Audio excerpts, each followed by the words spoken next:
Každý vie, že svet ranuje epikostálny nejaký bald, hej. Ktorí veria, že to je ich misia vnútiť tieto biblické profesie, aby zachránili ľudstvo. Aby toto bolo možné, ten ich objektív, to musia mať po prvé po piči dobrý vzťah s Izraelom a po druhé lebo oni vedia, že na trigger tej 7-ročnej tribulácie musí prejsť král z východa cez vysušenú Euphrates River. Hej, River si pamätaj, ona už pomaly uniká.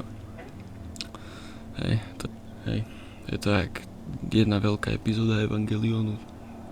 Piči. Tú americkú afinitu ku Izraelu, ani ku stredovýchodu, to nepochádza z žiadneho dobrého dôvodu, keď si náhodou myslel, že to dáva zmysel. Hej, je to third base ovocizmus liberalizmu protestantského kostola, lebo neviem, skôr nedostatku. Hej, teraz jedna veľmi dôležitá skupina myslí, že že môže hej. A je dosť možné, že hrajú v tom rolu, neviem. Akože keď ty hej. Píše sa, že aby tretia 7-ročná tribulácia začala, no to musí byť tretí tempel postavený v Izraeli, čo už sa mi zdá, že už chcú postaviť na islamskej Moskve a že sa v nej zverejní Antikrist. Niekedy, keď sa ho dočkal z východu a potom, keď si dobre pamätám, bude jednosvetový regulovaný kurencia a nejaký mark, ktorý pochádza s tou kurenciou.